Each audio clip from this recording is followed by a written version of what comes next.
Let's go. Yo, I'm like an addict, do I gotta have it. I ain't even playing, got a really bad habit. If it moves, gotta grab it, fuse like a magnet. Lose, won't have it till I'm doomed in a casket. I ain't playing. In the last two lectures of this introductory section, I want to talk about risk management and then specifically AI risk management.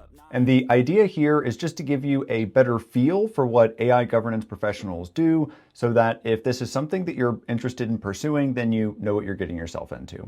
And so in this lecture, we're going to define what risk management is. We're going to look at the typical methodology. We're going to define what a control is, and then we're going to look at two real-life examples. What is risk management? In short, it is identifying, assessing, and then mitigating harm. Risk, in this context of risk management, is a potential harm, and threat is the vehicle that delivers the harm. And again, if that's a bit abstract or too high level, we're going to look at some concrete examples in just a minute. The typical methodology for calculating risk is severity of harm times the probability of occurrence. Let's say that our potential risk or our potential harm is very high. Let's say that we rank it a 5 on a scale from 1 to 5, but there is 0 chance or 0 probability of occurrence. Well, 5 times 0 equals 0. Similarly, if we have a high chance of occurrence, but the impact of that harm would be negligible, 0, then again, our risk score would be 0. Later on in the course, we're going to talk about risk scoring methodologies, and we're going to look at some more concrete tools. But this is a pretty common methodology for calculating risk that you see, for example, in the cybersecurity world.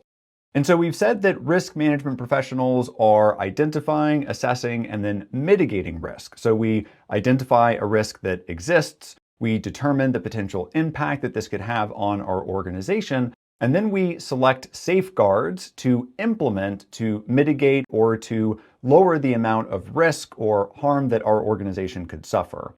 The primary means of safeguarding or mitigating risk is going to be through implementation of a control. Well, what is a control? A control is a countermeasure or action that is designed to modify risk. We may not be able to completely eliminate a risk, but we may be able to implement some countermeasures, some controls that bring the potential impact of that risk close to 0. There are 3 main types of controls. They are administrative, technical, and physical. An example of an administrative control would be training. When it comes to managing AI-related risk, this may be AI literacy training for individuals throughout your organization.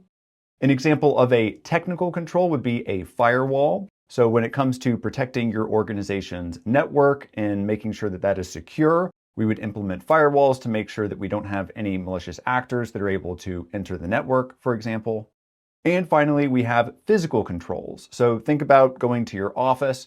You may have to badge in, or you may have a key. There may be CCTV cameras around the inside of the office building or perhaps on the perimeter.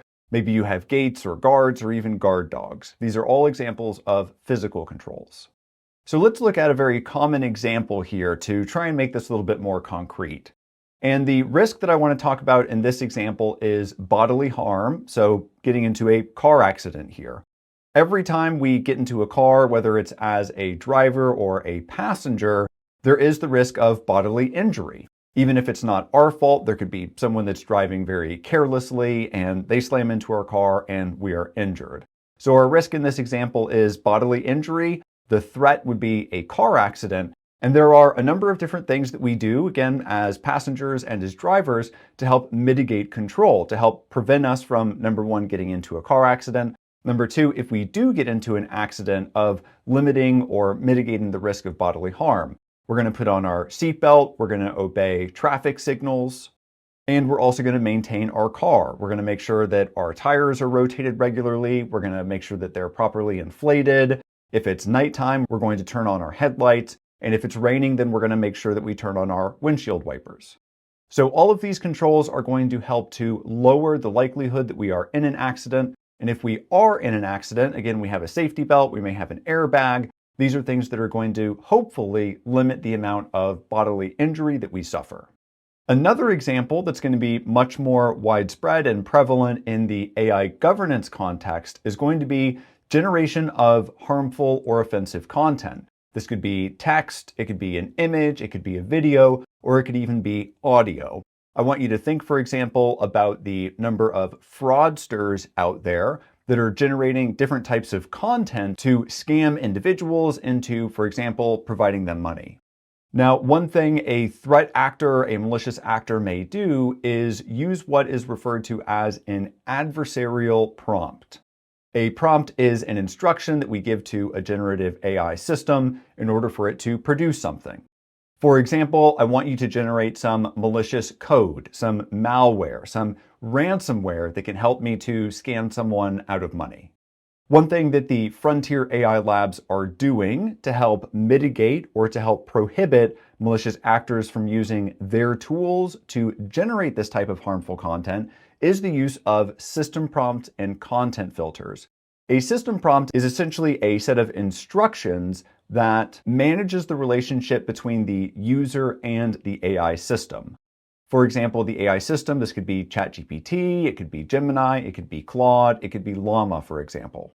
And so the system prompt is going to say, if you are asked to generate malicious code, ransomware, some type of phishing campaign, then you are to deny that request. That would be an example of a system prompt.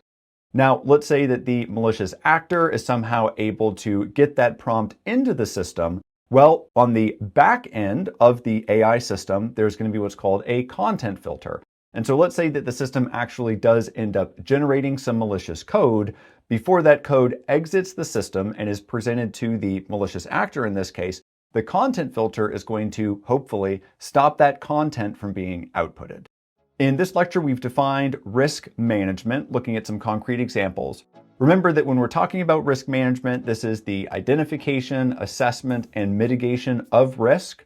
Remember that risk is a potential harm and threat is the vehicle for that harm. A typical methodology that you're going to see out there is risk score equals severity of harm times probability of occurrence.